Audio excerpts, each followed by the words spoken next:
Seth Sturgill, you have your grown-up coffee. I have my dessert for breakfast.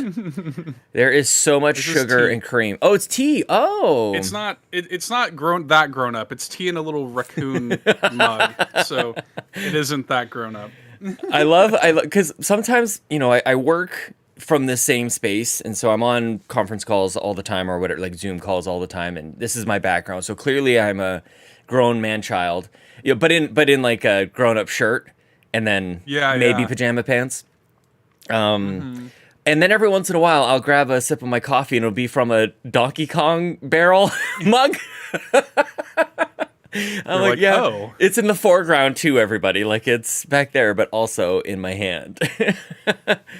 It's like that. Oh, look at our friends. Yes, everybody is here. Kevin. Everybody's here. Brendan Myers. Drew. Oh, Australia has arrived, you guys. Fulia. Holy moly. Drew. My goodness. Like, man, it's like you peek behind just before the show, and we're kind of like looking around the curtain. Like, oh shit, people are here. Right. Everybody Damn, came. Everybody's here. It's a full house. The murmur of the crowd. Yep. We could have like a symphony kind of like tuning. Right. Just before the show. Not bad timing. Yeah, it's early for me. It's 7:18. And I was saying to Seth before we went live, everybody, my daughter is like a very independent person and very like, I'll do it. No, you can't help me. I'll do it. And you sit there, and she's actually capable as well. Lincoln will try to do the like, I got it. And you're like, maybe you should just let me help you with that, bud. But Ellie's got it, man. She's very independent. And so, and she knows exactly what she wants. You don't cuddle her unless she says, cuddle me. Like she like just like tickle my arm. And so this morning, she jumped into bed with me, and she never does it. And I'm like, this is happening for as long as I can possibly stay here. So we got a hat on. I've not showered yet. We've got this kind of coffee, and we're just going with it, man. That's the vibes this morning. We're just going with it. Kato has a nice beard. Yes. Yo. Kato's been working on it. Yo. Yo. Hi. It's me. Man, that spud's been growing underground. Just like somebody should check on that thing. Holy moly! All kinds of roots growing out of that spud. I haven't. Well, we've been chatting, Seth. I don't know if Nintendo has done one of its famous last-minute surprises on Twitter. I don't think so. No. But we've got some great questions from people. The big story, just a heads up for you guys, new custom icons featuring classic Nintendo game consoles are now available. So, yep. That is the big story. There is a question, by the way, just a quick heads up. There is a question about the best and worst from last week's Direct as well, and things that we saw that we wish were there. So it might be helpful to have like everything at Nintendo Direct, just as a reference. Have one of those bad boys pulled up. Polygon with their SEO, top of the list. Isn't that weird? Every time I go to look for anything, it's Polygon. Who knew? That's what the other thing too is, like, say what you will about Polygon, that's a great name for a video game website. It is. That's amazing. That's damn near perfect. Needs more Squishmallows. My kids have the Squishmallows. Actually, my daughter uses the Squishmallow as a pillow at the moment, and you can't convince her otherwise. She's just like, I'm using this, and they just conk. Yeah, my wife's name is Anastasia, and she found a Squishmallow named Anastasia. So we have Squishmallow. Very nice. So, all right, man. Well, should we do this? Antix is here. Hey, Antix. Lachlan is here. Happy time zone, everyone. I'm not sure what that means, but I'm wearing the shirt. yo. I want you to know, Seth. This might be a little personal, but I was telling Court Lalonde, so that means I must tell everybody else. I've been doing a lot of running lately. Really working on things because I've been self-conscious about the COVID 25 pounds that I've put on. I've done a lot of running lately. I'm now at the point where I can de-pants my jeans without unbuttoning them. We're doing good, everybody. Yeah, maybe we get back into the other pairs of jeans that I had before. So just wanted you guys to know that. Do what you will with that information. Consider that for as long as you'd like. Like, we didn't need to know that at all. Nobody was wondering. Kevin. Playing Disney Dreamlight Valley again. Sean. Oh, I want to play. There's too many games. Good thing there's no new game announcements, you know? We have enough. It's enough slices. All right, where are my show notes? And then we'll get going here. Oh, are you recording locally, by the way? I am. The whole time? Hi, Ryan Turford. Yep. Producer Ryan will be putting this together. All right. Sorry for everybody leaves. Like, we did not need to know that. All right. Which drink should I hold up for the intro? We're going iced coffee. Okay, everybody. Go coffee.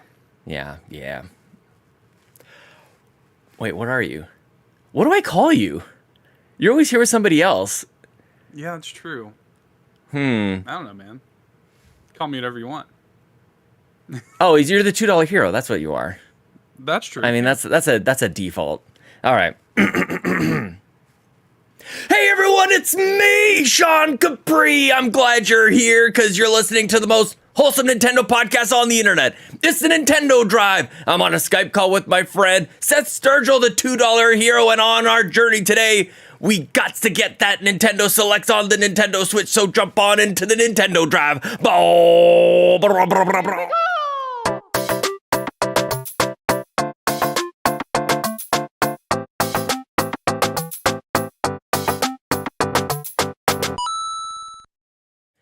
Seth Sturgill is back, bailing me out once again. My friend, how are you doing? The man with the beard. Everybody is loving the beard gracing us here at youtube.com/carpoolgaming. How are you, man?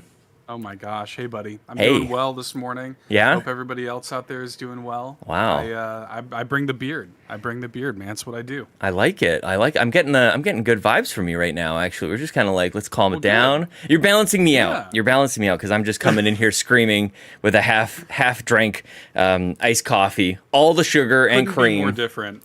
Right? And you're just more different. I have tea. I meditated this morning. Did you really? Yeah, I meditate every morning. Good for you. And I'm like meditated. I'm all leveled out. I've got tea. You're over there with your iced coffee. So we'll bring a good balance. I feel like. Do you like you must just like wake up and just go like, are you ready for the day? Like this isn't. I never hear any complaining from you. It's early, but you're like whatever. Like it's just nice and easy. Take it as it comes. Wow, what's that like? Yeah. I'm all like, everything's amazing, and then 5 minutes later, everything's awful. What am I gonna do? The world is crashing around me. Oh my gosh, man. Yeah, no, I'm a mess. Like, I don't recommend. I'm just I guess maybe hopefully it makes for a good stream, good podcast kind of thing. Yeah, I think so. You bring a nice level-headedness to it, man. But this is the Nintendo Drive, and I'm so thankful everybody's here watching us here at youtube.com/carpoolgaming. We're here every single week, and you can watch the video on demand afterwards as well. And we're on podcast services around the globe. If you'd like to support us, you can go to patreon.com/carpoolgaming and choose the tier that's right for you. And I want to thank Drew Agnew, by the way, for joining us last week. We had a wonderful kind of recap conversation, Seth, with the Nintendo Direct last week. That was very nice. What a handsome man. Super nice. Yeah. Oh, the handsomest man. Seriously. I get distracted whenever I podcast with Drew. I'm just like looking at him the whole time. I know, it's enough. Like, could you put a bag over your head? Good God. Holy moly. Yeah, leave some for the rest of us, Drew. Holy crap. You can leave a review.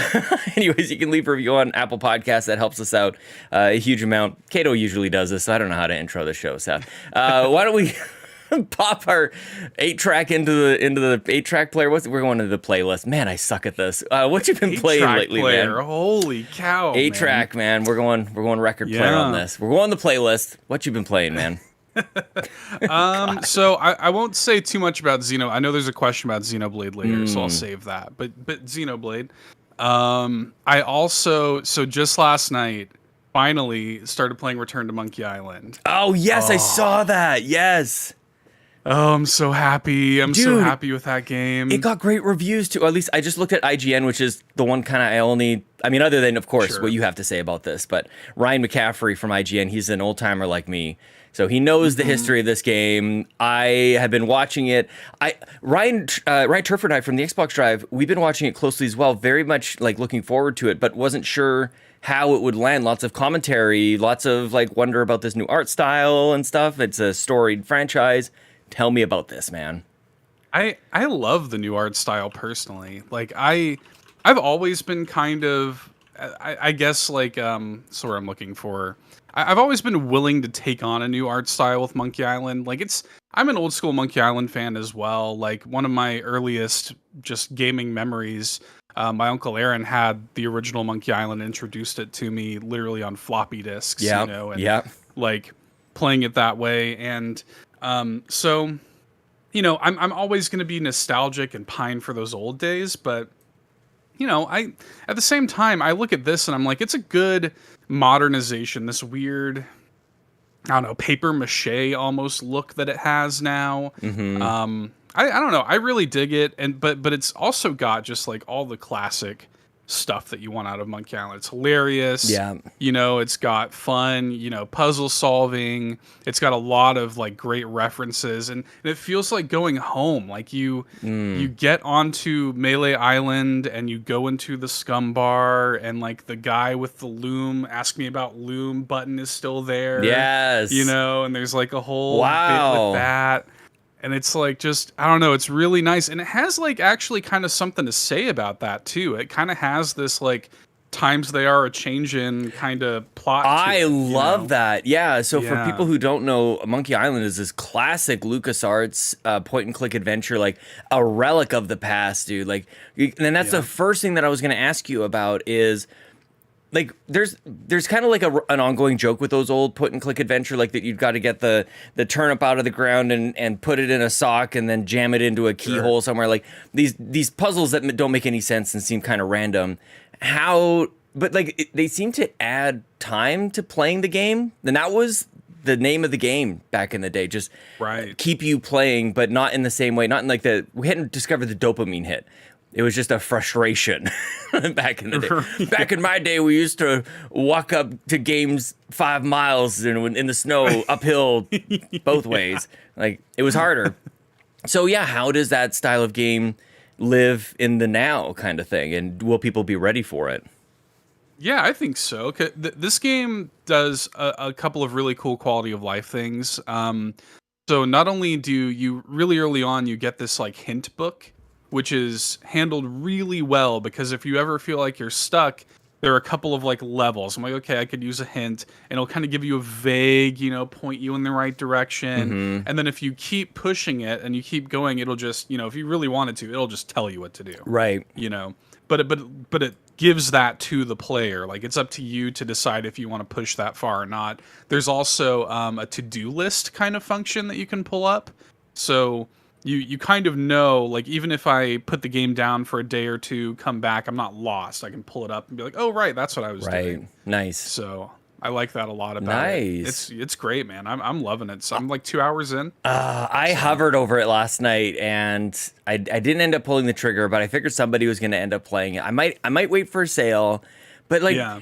I'm at the point now, dude, where there's so many games, the backlog is so intense that I am looking to maybe just wait. I don't need to buy games first day, but I've done this before. I've actually, in the past, it was a long time ago, I purposefully held myself back a year. I'm like, I'm not buying a game unless it's a year old, and then I would buy it on sale. But it actually, like, compounded the issue, where instead of just one game for $60, I would buy 3 for $20. So it's like... Yeah. But the time didn't enhance. Like, it was just, it was a bad situation. So I'm sad to tell everybody, there's no way around this. It's gonna be difficult. And this game looks great, and it just hits me in all the feels. I downloaded the Harvestella demo, and I started it up last night, and I fell asleep on the chair, dude. I had 3 hours of sleep Sunday night, got up Monday morning, did my 10K, feeling pretty good about it, and I could not, dude. I'm struggling on that front. So. I haven't played that yet. I downloaded it, but I haven't even booted it up. But I'm the same way. Like, you leave me in a quiet room for more than like 5 minutes. That's pretty much it. Yeah. I think I just need to, you know what? I think I need to stream some of this stuff. That'll keep me awake. I come into this room, it's like, I've got, I don't know how many lights on in here. Like, it's so bright. It beams out the window like a spaceship. Like, everybody in the neighborhood knows. Pretty much, yeah. We stream so early, it's still pitch black in the morning, and yeah, this beam of light out of my basement window, just like, what's going on in here? Something nefarious in the sky. Exactly. Yeah. Cool, man. You playing anything else? Splatoon 3, Splatoon, you know, obviously I wrapped up the single player campaign, really enjoyed it. Yes. That was fun. There's this like there's this like post campaign mission that you have to do, like, or I guess you don't have to do it, but there's this like post campaign mission that is so hard. Like, oh my gosh. I don't know. It's so frustrating. I've attempted it a few times now. I still haven't beat it. And like it is just so hard. Like the entire thing, even like the world record speed run of it is like 10 minutes. It's like long. There's like hardly any checkpoints. It's the worst. Wow. I got really liking it. I already have that game. Here I'm talking like Harvestella and Monkey Island and all these other things, and it's impossible. I feel it. Yeah. And just a heads up, some people have been with me, you know, at this time of year in the past. I am manic during this time. I try not to let it get to me that I'm not able to get to all the games. It's just a reality of life. I think no matter who you are, regardless of like if you're a parent or whatever, there's just more games that anybody has time for. So heads up, everybody, we're rounding the corner into the final quarter of the year, and I'm going to be a mess. Game of the year conversations are going to come up, and everybody's like, here are the top 27 games that I played this year. I'm like, I played 13. Like that's just right. That's kind of where I'm at. It's rough. It's rough. It's tough. Dude. So complaining incoming. Cool, man. Well, Splatoon 3 continues, by the way, every Saturday here at youtube.com/carpoolgaming. And one of the best ways that you guys can join in with us is joining the Discord. The links are in the show notes, and everybody's welcome. This might surprise people. You guys can just jump on in. My friend code is in the description, for better or worse. That might come back to bite me at one point, but so far, so good. It's not too bad. And we play together, we fill up a room, and it's been a great time. And one of the big surprising things for me, Seth, has just been watching other people play. So you can fill up a room with 10 people. Obviously, it's 4-on-4, so 8 people play. And one of my favorite things to do is just, especially streaming it, is let other 2 teams play, and then I watch top down and just watch all the paint splatter and then talk about it. I think it's been super, super fun, and that's been something that's been nice to count on Saturdays. It's a nice celebration of the community. We all hang out. Everybody can count on it. And we'll probably continue to do that for a little while until... Maybe GoldenEye's only 4 players though, so we'll probably have to do something else there. Yeah. Well, we got that Splatfest coming up next weekend too. So yes, we do. That'll be fun. Do you want to jump? We played Fall Guys for a little bit as well after the stream, and that was a blast. Fall Guys continues to just impress. I bought the season pass, and I blame Lockleth for that. By the way, she's totally a pusher. Yeah, that's for sure. And Val Ferris, I've talked about this game before. It's just this action, over the top, heavy metal, like demon slaying kind of game. You're upgrading your weapons, and it's just awesome. It feels so great to play. It's absolutely old school. It fills my nostalgia bucket big time. So shout out to Josh Stapleton again for pointing out that game. It was on sale. It came as a 2-pack, and I think it is amazing. Lockleth in the chat, you're welcome. Yeah, yep. I'm not actually mad. I'm not even mad. So I think that's it. You were mentioning Xenoblade before. Quagmire in the chat says, since Seth is back, I want to see how Xenoblade 3 is progressing. I think 2 is still my favorite, but 2 wasn't my favorite until after I played Torna. So I'm reserving final judgment until 3's DLC story scenario comes out next year. Quagmire is just ahead of the game, man. Just crushed through this game. So how's it going for you, dude? So I'm on chapter 6. I believe there are 7 chapters in the game. So I'm getting towards the end. I am almost 80 hours in. And man, like the game's incredible. I mean, we've talked about it a bunch. The game is incredible, but like the story has become so gripping that in the early goings on in the game, I was kind of just doing like side content as much as I could, and then like when I ran out, then I would do story. Yeah. Now it's the opposite. Now I'm like, the story is so gripping, I just want to see how it ends, and I'm kind of mainlining story. And also, I need to get this thing done because it's about to get insane in terms of video games. But the story is just that good. Like especially the end of chapter 5, man. was like, no spoilers, but holy moly, that like wrecked me. Like I was weeping. I'm not joking, weeping on my couch. I had to, after the second I got control of the game again, I had to save, turn it off, and go walk my dog. Like I was just a mess. I was a mess. So yeah. It's a great game. It's really I usually kind of poke fun at people when they sign up for a game to make that, like, to break their heart. Like, I can't wait to play the next Life is Strange game so I can weep on my couch. Like, really? Like, that's what we're going for? But at the same time, that's exactly what I'm doing with this game. I know that it's going to take a turn, and even I'm trying to pay attention to the early details. I'm way earlier than you are. I'm definitely not 80 hours into this thing, but I know something crazy is going to happen.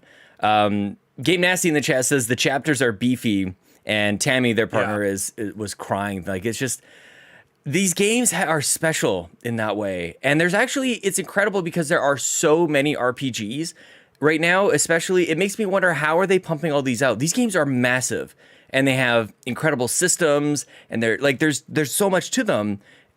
It makes me wonder what factory is just like pumping these things out. But it's not a factory. These things are done with love and attention, and there's detail in there, and like I don't know if they get that kind of respect the same as, I don't know, maybe something like The Last of Us or anything like that. Not that Xenoblade is The Last of Us, but they seem completely separate when we think about the production of these games. Right.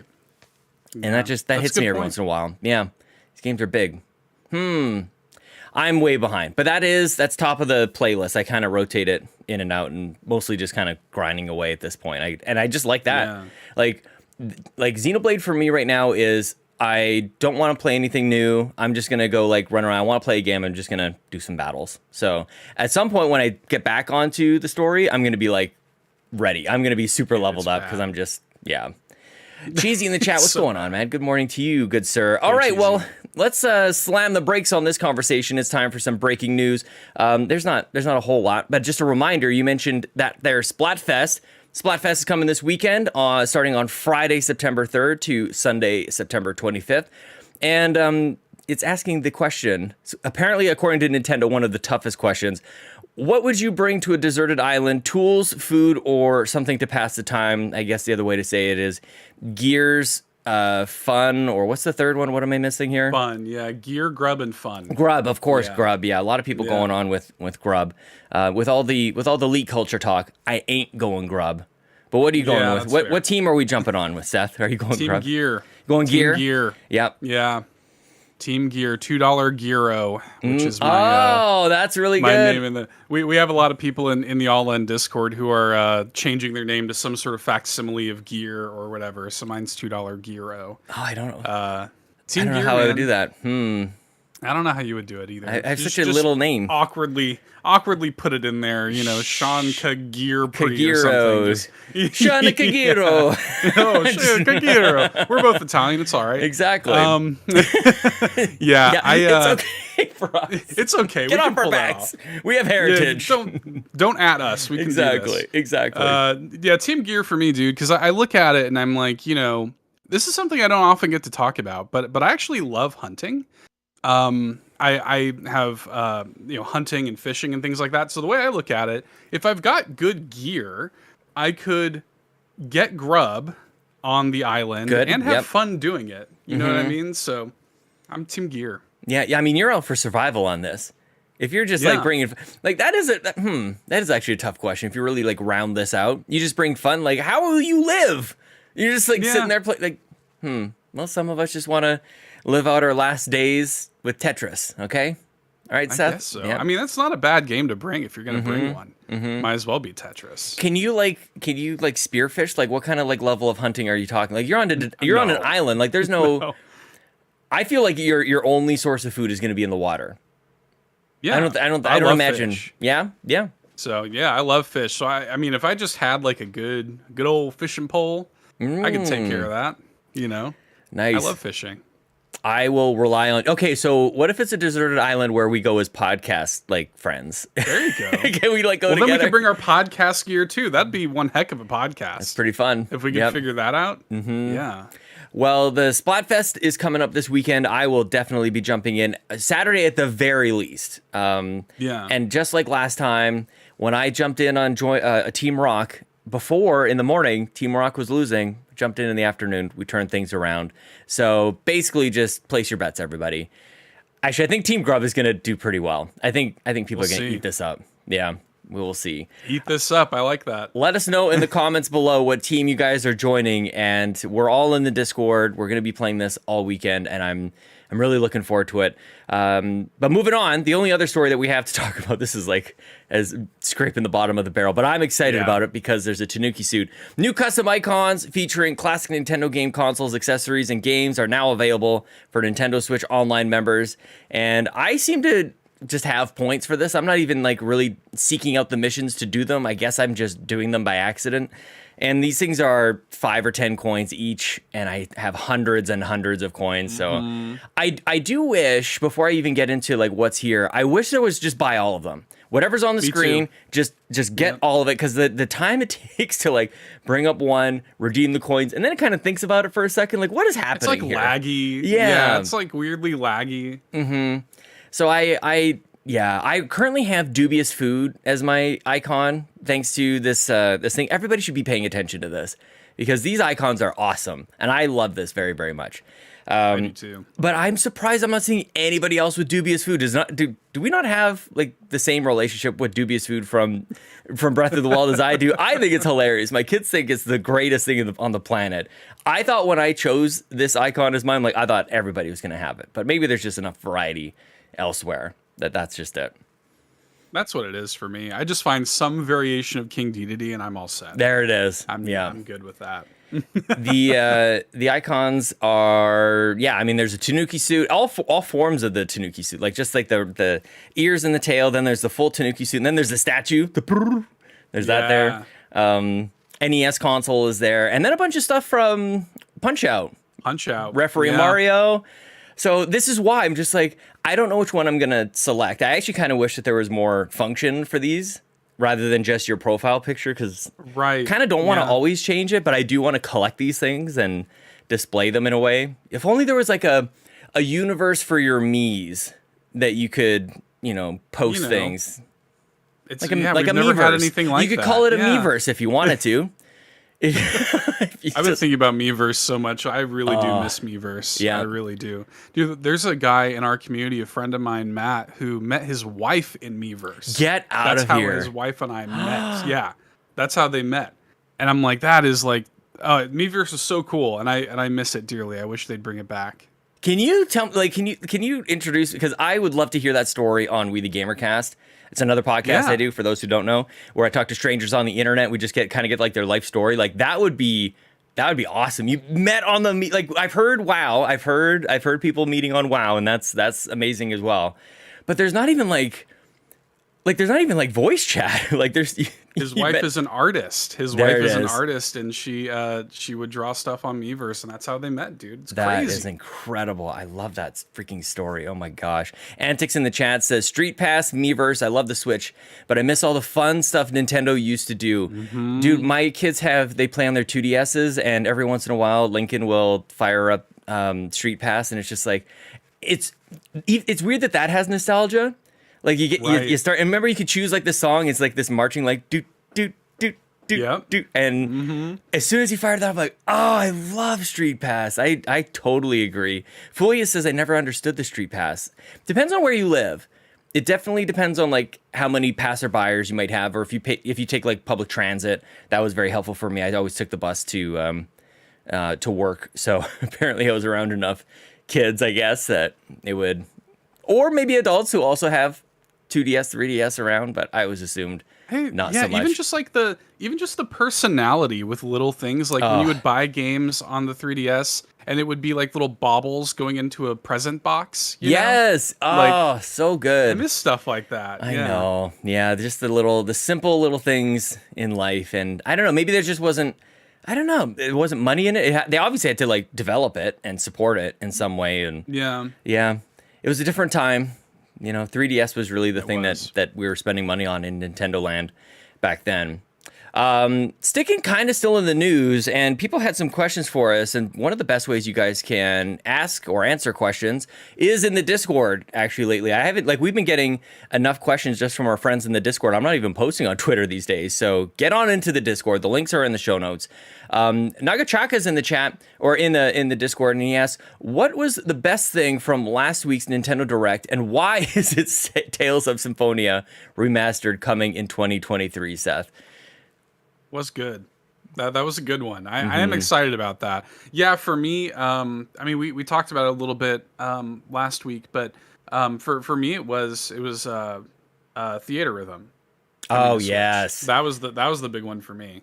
It's funny. I listen to a lot of different podcasts, and it's even non-Nintendo podcasts were commenting on the Nintendo Direct, which I always find a little do you need to? Especially when it's not positive. They go out of their way to go I'm just going to stop talking about this platform. Let me step into Nintendo land and just let you know I didn't like the Nintendo Direct. Just stay in your lane, Yeah, stay in your lane. Well, and the reason I bring it up is because people would point out that game to say and they got this game, and it's not who wants to play that? But meanwhile, I'm listening to actual Nintendo podcasts, and there's a lot of people excited about this game, man. This is just a whole bucket of nostalgia on this one. I love it. Yeah, I love that series. That was definitely the if I were to pinpoint one announcement of the Direct, it was that for me, for sure. Man, dude, there's so much. 007. Yeah. I feel like I'm just gonna lead the charge. I'm gonna pick up my flag. Everybody come with me. We can be excited about GoldenEye, you guys. I'm just saying, I am allowing it. I'm excited about GoldenEye. I don't care what anybody has to say about it. All right, that's what I'm. Play the campaign. That's it. Play the campaign, dude. I'm curious to see how that online is going to work. Dude, it was a huge Direct. At some point, I'm going to have to come around on Bayonetta, but people can be excited about that. I'm very excited for Bayonetta. That's up there for me too. I love that game. There's 40 games, man. Holy cow. Thanks for the question, Ngachacha. On the other end, Wacko Jacko says, does it concern us that Nintendo are really dropping the ball when it comes to these latest games? Hang on a second. No, I had another question. I'm sorry. Nope. Sorry, Wacko Jacko. I'll come to you in a second. Trucker Sloth was the other side of this coin. Says, what wasn't in the show, but you wish would have been? I was hoping for a new Donkey Kong or 2D Mario, even. Was something missing for you, Seth? Were you kind of waiting? I feel like some people were. I mean, there was leaks for sure. We talked about that. Sure. We thought we were getting remastered Zelda. Yeah, I mean, I do want Donkey Kong. I do want a new Donkey Kong, and I think that not only do I want it, but I think it makes a lot of sense. Mm-hmm. It's been so long. Tropical Freeze came out in 2014 or something like that. Wow. Yeah. Isn't that right? 2014, 2015. And so, I mean, it's been a long time. And then, we've got the Donkey Kong Super Nintendo Land expansion coming. He's going to be in the animated movie. I think, maybe this is a fever dream, but I think he's getting a spin-off movie. Yeah. Isn't that a thing? Yep. So, I mean, to me, I'm you don't have all of that stuff and not have a game on the shelf. Yeah. That's, that's kind of how you don't kind of... go all in. Nice. I know. I couldn't think of another word for it. I try to actively avoid that so I don't owe myself money. But you don't go all in on Donkey Kong unless you have something like that to reintroduce the audience to that character, his world, and things like that. Because I do feel like at a certain point they're going to open up the Donkey Kong land or whatever, and there are going to be a lot of people who are like, well, who's Donkey Kong? Yeah. He hasn't had a game in 10 years. I actually want Donkey Kong Land. That's actually the game that I want. Man, I mean, I might even jump onto that. Game Boy games into Switch Online. That would just be incredible. And Donkey Kong Land is one of my favorites. I absolutely adore that game. To round out my predictions, by the way, for this year, just as a reminder, at the start of this year on the Nintendo Drive, Kato and I listed 5 predictions. 5? I think I actually might have 6. And I am firing on all cylinders here, Seth. Oh, snap. My first prediction was Breath of the Wild will get a 2023 date. We've got a specific date in 2023. Nailed it. I said it in January. The next Direct will be in February. Nailed it. I said that Persona 4 Golden will come out. Nailed it. What else did I say? New Mario Strikers game was coming. Nailed it. So the things that are missing is Arms 2. Would have loved to see that. And Dr. Mario. Why do we not have a Dr. Mario game on Switch? It's getting to the point where people are going to forget that Dr. Mario is one of the greatest games of all time, and we need it back here. I mean, I guess it's in Switch Online. You can go back and play, but I want Dr. Luigi. He was never meant to be a doctor. He's not the multitask and, do whatever job is out there like Mario is. Mario's a plumber and a doctor and a detective or whatever else. Like, he does everything. Yeah. I want a Dr. Mario game, Seth. I do too. That'd be great. They had that mobile one. Yes. What is it? Is it Dr. Mario World or whatever? Mm-hmm. Where like everybody's a doctor, like Dr. Goomba Stack and whatnot. It was upside down too. Dumb. That threw me a little bit. I don't know why they needed to do it upside down. You kind of like, there's a couple of people out there. Shout out to Jace who love that game. But it wasn't enough. They actually pulled the pin on that, and we don't really see a whole lot in the mobile space. Mario Kart Tour, I think, is doing fairly decently. And I think Mario Kart Tour, Fire Emblem Heroes. Fire Emblem for sure. Yeah, Pocket Camp I think is still kind of kicking around, but yeah, I would and you look at something like that and you're like, wouldn't that be easy? That seems like that'd be fairly easy to put out on the Switch for like $20-$30. Yeah, or something, man. I'll buy 2. Please give it to me. Yeah. Nice, man. Well, those are all the news stories wrapping up our show from last week. But we'll jump on into the carpool. You guys can come on in. Again, best way to do this, jump in the Discord. Follow us on Twitter at Carpool Gaming. Brian Eck with the very first question in this section, I guess. Brian says, question for the Nintendo Drive podcast. With many first-party Nintendo games now getting sequels this generation, is it time for the Switch to get its own Nintendo Selects line? It's got the little tag on the front. You get everything at like, whatever, $25, like a reduced price. Right. Is it time, Seth, for us to get this line? Does this mean anything to you, this Nintendo Selects line? Is it a big deal? It always happens. We can count on it probably happening at some point. What are your thoughts? Yeah. At some point we probably will, I would imagine. But I think too, like, it's really just going to depend on the sales. I think they move to a Nintendo Selects line when the sales start to slow. I just don't think that's really happened yet. Good point. Honestly. I mean, like even Breath of the Wild, which is a launch title, is still consistently selling. Mm-hmm. I think it might go back to Brian's question here or his point that like now these games are getting sequels. Is that kind of, I'd never really thought of it that way. That might be the precursor because the sequel kind of draws everybody's attention to the new hotness. And so it's just that like the Selects is just a way to get that back on the shelves, like in a prominent space, that you can count on it being a standardized price, I guess. Like I've never like sought out the Nintendo Selects line because I'm just a dumb idiot. We buy these games day one. I buy day one, yeah. So you never get around there. But obviously they play a pretty important role with this. I want to give, again, Drew Agnew a shout out. They did a thing on the House of Mario where they were ranking every year of the Switch so far. And I wonder if like there's a twist on that they go like class of 2017. These are the games from 2017 that came out, and Splatoon being one of them, which I don't think necessarily works. But yeah, Mario Odyssey, Breath of the Wild. Well, you mentioned ARMS. I think ARMS would be a great one because like ARMS is a genuinely really good game. It really is. And like if they put that on Nintendo Selects $20-$30 or whatever it is, like that would be so beneficial, I feel like, to that game. That would really, pardon the pun, give that game a shot in the arm a little bit, you know, nice. And kind of, you know, man, I'm all about the puns today. You can't even help it. You're just like tripping on puns I'm over just here. Doing it. Yeah, it's ridiculous. But that'd be great. Like it'd be great to just kind of like give that game a new, you know, a second chance or whatever. Yeah. To for people to jump in and see how special that game is. Mm-hmm. Are there any, like, again, we bought everything, I think, as a oh, the theme song cheesy in the chat, definitely. Oh my gosh. I have belted that thing out numerous times. It's the best. And I remember making fun, I think the first time I was singing, I was probably making fun of it. Because it's just like, whoa, like it's so ridiculous. And like, it seemed to, I think it was a little off-putting to me that every character seemed like it was made to create a toy. Like, you know, when it's just like when art is created, but with the merchandise in mind. And that seemed to be the case, at least for me, like spring. And then they just didn't do it. And yeah, and like we got a couple Amiibo, but like you're going to get Amiibo. That's not necessarily what I'm talking about. But yeah, like just for the Smash though, just for like Min Min or whatever. They didn't do an ARMS Amiibo line, which was funny. Oh, that would be, well, there you go. They should have done that. Yeah. Nintendo Select's line of Amiibo even. That'd be interesting. That'd be cool. Yeah, that'd be nice, especially now that, you know, modern Amiibo are getting so expensive, man. I got these Monster Hunter Amiibo. They're so good. I can't even pretend to be into that. But they're so great. Yeah. This Malzeno is like a $30, $40 Amiibo or something, man. It's like ridiculous. They're awesome, but respect for keeping it in the case, my friend.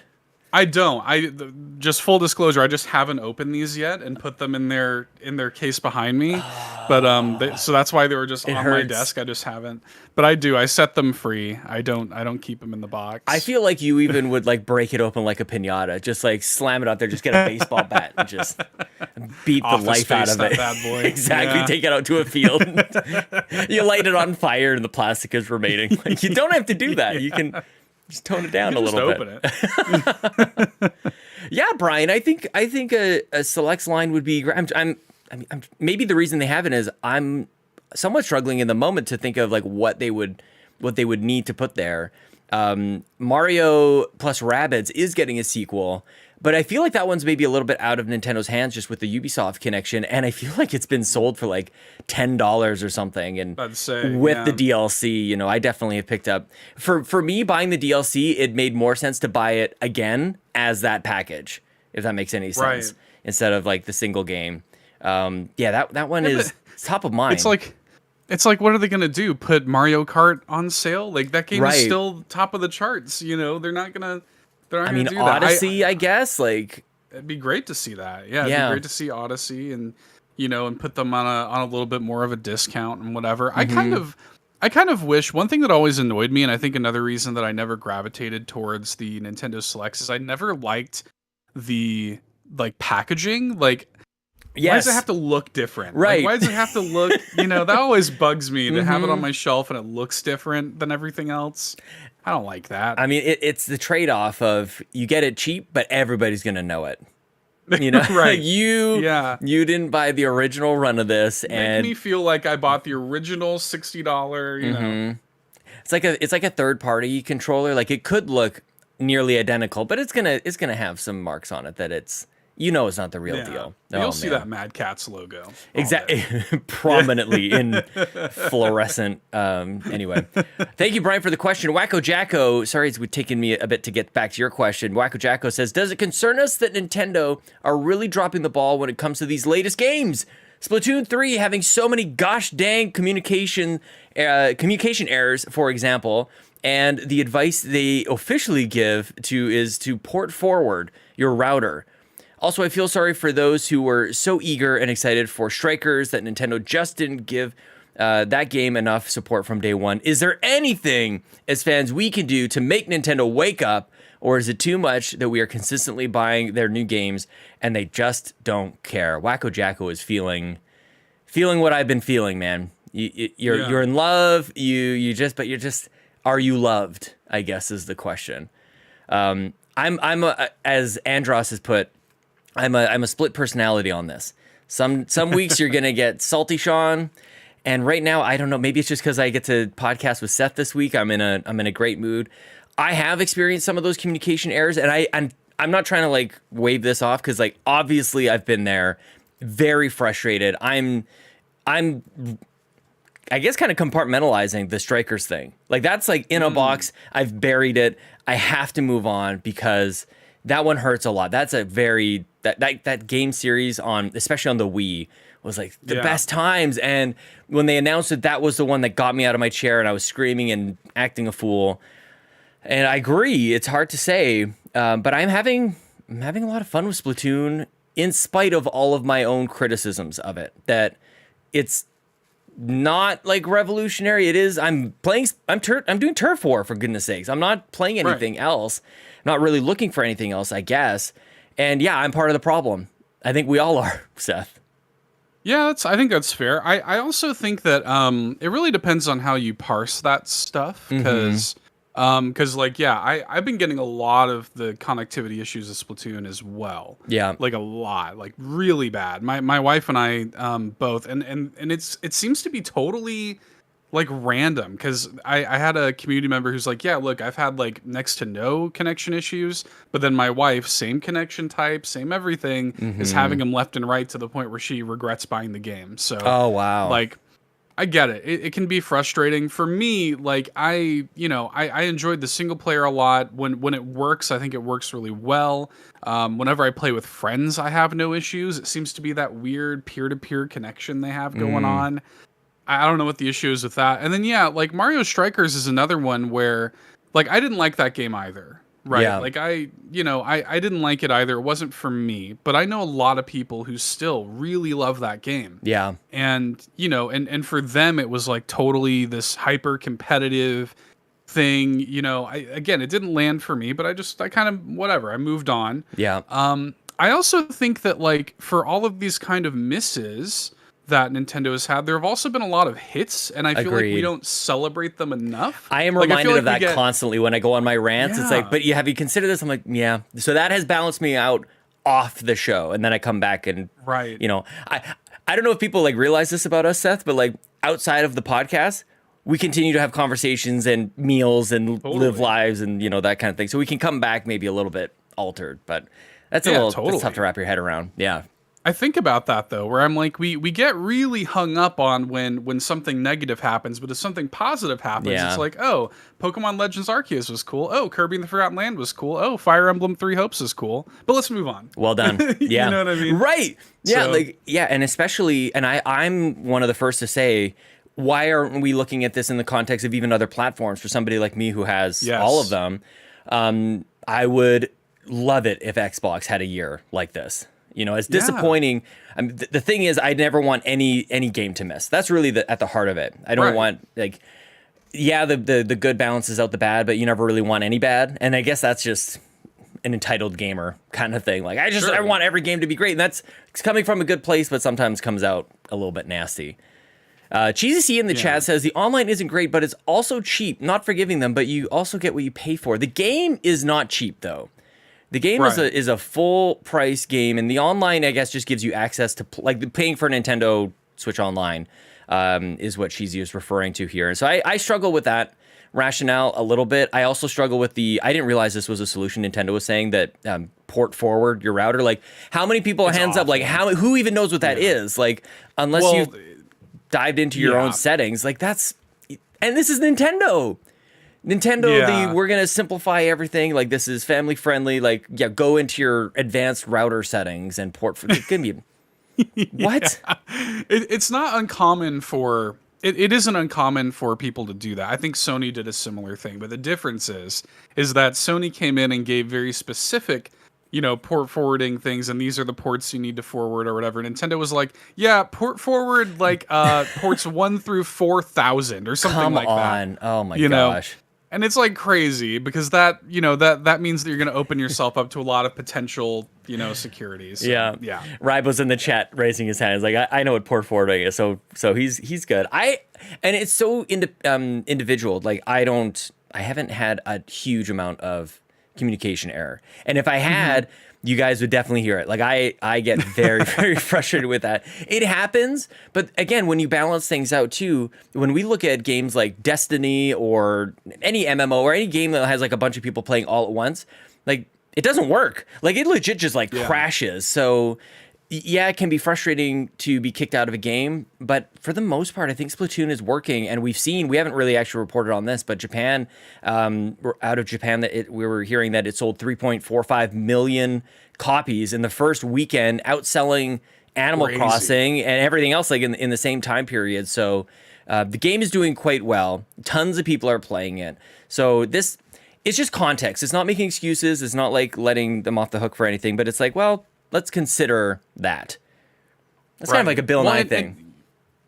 Consider that, and I don't want to, discredit anybody's feelings or whatever. Totally, I get very it. frustrating. And I think we've all been there, and we've all been frustrated and stuff like that. But I do think that I think it is dependent on the way you parse this stuff mentally. And, like I said, I was frustrated with Mario Strikers too, but, that's okay. Like, I just kind of moved on from it. And meanwhile, nobody's talking about anymore how good Kirby and the Forgotten Land, for me, is still one of the best games of the year. Yeah.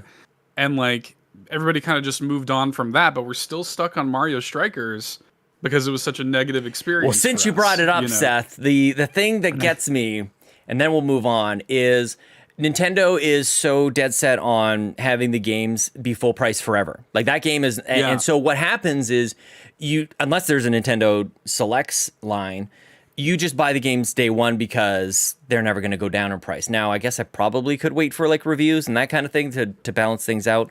But we go out and rush out to buy these games because we feel that they're never going down in price. And then they kind of do that thing. So that's a game that should be like that could come down. I don't think that it ever will. Well, it was the best selling Mario sports title. I think still is the best, like the fastest selling and best selling Mario sports title just ever. Soccer, man. And so yeah, that's already crazy. But for me, it's also like vote with your wallet. Like for me, right now that I've kind of been burned we bought the game. It's too late. We can't vote for our wallet. And then we go into Splatoon. What I mean though, of course, what I mean though is like next time they're gonna roll out another Mario sports game next year, I'm not gonna buy it day one. You know what I mean? Like I'm not, because I've kind of come to this place where I'm like, okay, Mario Golf wasn't really what I wanted. Mario Strikers wasn't really what I wanted. Yep. And so Switch next Sports. time, not really there for me. So next time I'm gonna cool it. And I'm just gonna wait and see, Yeah, three or four. Nintendo, you get 4 or 7 chances, and after that, 4 times. we are through. Then I draw the line, and that's absolutely. TPR with the last question before I get to something kind of important. TPR, otherwise known as Trevor, in our Discord, has a very important question. In honor of Seth, I ask you both what Nintendo character has the best facial hair. Could be a mustache, beard, whatever. I got to go with King Rome from Breath of the Wild. Picture below for context. Very Little Mermaid, King of in the Little Mermaid-esque, actually, for people who can't really see it or don't know the character. Yes, very much so. That actually, like, that could be you, Seth. That actually, this could be you in the future. Years. I'm already growing the grays, so give me a few years. Yeah, just throw like baby powder or flour in it, just like antique yourself for Halloween or something. Yeah. It's funny. We did a couple of weeks ago. It was like World Beard Day or whatever, and so we did a top 5 on All N about this. Did you really? Top 5 beards, yeah, in Nintendo history, and the King of Hyrule, King Rome, whatever, throughout time and space. That was our number one. Yeah, that was the number one, and so I have to agree there. If I were to shout out some others, there's some really good Pokemon with beards. Weirdly, yeah. Galarian Meowth has a great beard. I never would have thought of Pokemon. Gigantamax Kingler has got a majestic beard. Yeah. If you look up Gigantamax Kingler, holy moly. Dr. Wily has a good beard. Yeah. From Mega Man. That's a good call. Yeah. Yeah. There's a lot of good ones. I mean, not necessarily Nintendo going over to Sega, but I mean, Dr. Eggman. Yeah, Eggman. Yeah, Robotnik. Well, that's a funny thing too, though, is that there's more Sonic games on Nintendo platforms than Sega platforms at this point. That's oh wow. It's weird for us because we're like old, but I know it was never supposed to happen. It wasn't supposed to be this way. The Dreamcast. What did you guys do, man? Holy cow! Great question, and definitely, I wish I could grow out a beard. I also wish I had like the know-how to maintain, even especially in like the early days. It's just not. It's not happening. It gets embarrassing, and everybody comments on it, and you're like, okay, I'll just go back to this. Just go back to. Is that what it is? The people commenting on it and whatnot. Big time. You don't like that? Yeah, don't like it. Yeah, everybody. And it gets into a whole. I feel like we're learning new rules of how to just speak to one another, and we haven't gotten to that one yet. Like, it's very uncomfortable. Like to like, oh, that beard is. I'm like, all right, I'll get rid of it. Sean the Babyface Capri. Yes, Argo. I'm going for it. Sean the Babyface. Handsome. Getting my sleep. Getting my sleep these days. It's kind of sometimes, unless I'm sleeping 3 hours on Sunday. Thank you guys so much for the questions. It brings us to the end. But Seth, I need to address address the audience. I need to talk to people about something. I had a question. Actually, a few of you have reached out a little bit concerned, and I want to put the concern to rest here that some people have noticed that Kato hasn't been able to make it on the show over the last couple of weeks. And Kato's great, and we're great, and we continue to chat, and she's just continuing to crush it. But life and work and her just gigantic YouTube channel. She has one of the best YouTube channels on the planet. Life is kind of just taking over at the moment, and Kato has let me know, sadly, that she'll be stepping away from Carpool Gaming and the Nintendo Drive. And I actually can't even believe that I have said those words. Like, I've known this for about a week now, and just kind of figuring out what exactly to do about this. Kato came to us when Ryan and I were launching the new phase of Yumi Capri after Bobby Pauls had passed away, and I wasn't really sure what Nintendo content was going to look like in my future and with the group. And the community surrounded us with a lot of support and love, and said, in addition to the Xbox Drive, which we had already been doing for a couple of years at that point, we would love it if you had a Nintendo version of that. So we launched the Nintendo Drive thanks to, again, that Patreon support. And Kato was the one. Even before the notion of, or even before the goal was reached, I said to myself, if we were going to do a Nintendo Drive show, Kato was the one. And I remember a moment when she was in the chat, and I'm like, "You're doing the Nintendo show with me." And she's like, "I guess I am." And so she's always been on board for it. And we'll talk about it more this week. I should get to something before I continue on. Kato's final show will be next week. We're gonna stream it at the usual time. You guys will hear it on the podcast feeds and everything. I felt like it was just super important for her to get the love and kindness and showering of messages from you guys, and the send off that she really deserves, because this show doesn't exist without her. This YouTube channel doesn't look the way that it does without her. We don't have the awesome merch that I'm wearing right now without her. Everything that look, the feel, the way this show exists. I owe Kato a huge debt of gratitude, among other things that I will just never be able to repay. So I am sad to announce that Kato will be leaving, but next week, please join us, youtube.com/carpoolgaming, to give her the send off that she really deserves. And we will announce, I think at that time, the new co-host or co-hosts of the Nintendo Drive. I'm excited about the future of the show, but I want to kind of separate that part. I want to make sure Kato gets her send off and we honor her in that way. So yeah, Dano in the chat says, I can only imagine how busy it is for her. I'm with you. Obviously we wish Kato all the best, and there's no hard feelings. We're still besties. I'm gonna really miss talking to her at this time on a regular basis. So thanks to everybody for sending in messages of concern and wonder and everything. I just wanted to put that to rest, Seth, and thanks for just letting me kind of talk to our friends here a little bit. So, and thanks for helping us out over the last little while as we kind of get through this time and figure things out. Of course. Yeah, absolutely. I mean, all the love to her, just, love and respect and all the grace in the world to her, man. I mean, she's a legend. She's a legend. Yeah. She's a legend. She shows us how it's done. The work ethic, just the quiet, just dedication. I haven't seen anything quite like it. I try to work hard, but I'm whining and complaining the entire time. She's just she gets her head down and she does the thing, and she's a natural at it, man. Right from day one, she's just been so good at it. I've loved having her as part of the show, and yeah, we'll do a wonderful send off for her next week. So, any final thoughts, Seth, before we close things out? Probably should get to work here, man. Yeah, for sure. No, I think we covered it, man. She's very Love cool. You, Kato. Love you, Kato. All right. That is all for episode 73 of the Nintendo Drive. Thank you guys so much for listening. We'll see you guys next weekend. In the meantime, usually Kato says something kind of clever here, but just leave your messages in the Discord, leave your messages in the comments below. We'll see you guys next week for a very special final episode with the Console Kato, the sauciest potato. I almost called her a tomato. Bye-bye, everybody. Here we go!